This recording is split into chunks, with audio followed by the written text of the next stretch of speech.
బాహుబలి సినిమాని మొదలెట్టేటప్పుడు రాజమౌళి కూడా ఊహించి ఉండరు ఈ సినిమా ఇంత పెద్ద విజయం సాధిస్తుందని.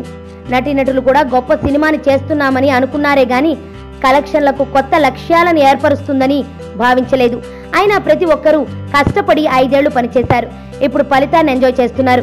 రెమ్యూనరేషన్స్ కూడా భారీగానే అందుకున్నట్లు సమాచారం. సినీ వర్గాలు తెలిపిన వివరాల ప్రకారం బాహుబలి ప్రధాన నటీనటులు అందుకున్న పారితోషికం వివరాలు. ప్రభాస్ బాహుబలి బిగినింగ్ 600 కోట్లు రాబట్టడంతో ప్రభాస్ రెమ్యూనరేషన్ లో కూడా నిర్మాతలు మార్పులు చేశారు. అమరేంద్ర బాహుబలి, మహేంద్ర బాహుబలిగా నటించిన ప్రభాస్ కు 25 కోట్లు అందజేశారు. రానా నెగటివ్ రోల్ బలాల దేవ పాత్రలో రానా బాహుబలికి గట్టి పోటీ ఇచ్చారు. అతనికి 15 కోట్ల రూపాయలు ముట్టజెప్పారు.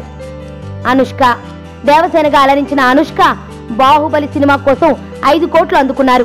ఇది వరకు ఆమె సినిమాకి 1 కోటి మాత్రమే తీసుకునేవారు. రమ్యకృష్ణ శివగామిగా రమ్యకృష్ణ అద్భుత నటన ప్రదర్శించారు. ఈ మూవీకి ఆమె 2.5 కోట్లు అందుకుని క్యారెక్టర్ ఆర్టిస్టులు కూడా భారీ రెమ్యూనరేషన్ అందుకోవచ్చని నిరూపించారు. సత్యరాజ్ బాహుబలి వెంటే ఉంటూ కథనంతా తన వెంట తిప్పుకున్న కట్టప్పగా సత్యరాజ్ నటన అమోఘం. ఆయన ఈ సినిమాకు 2.5 కోట్లు పారితోషికం అందుకుని ఔరా అనిపించారు. నా పేరు ధనుష్ రిషి. అందరూ ముద్దుగా దరి దరి అని పిలుస్తుంటారు. దేవుడికి నా పైన ఉన్న క్లారిటీ, నా బ్యాడ్ లక్ ఉన్న గ్రావిటీ నాకు చిన్నప్పుడే అర్థమైంది.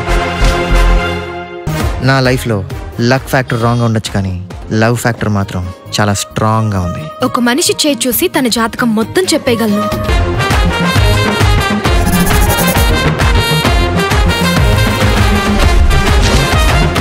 Coming soon.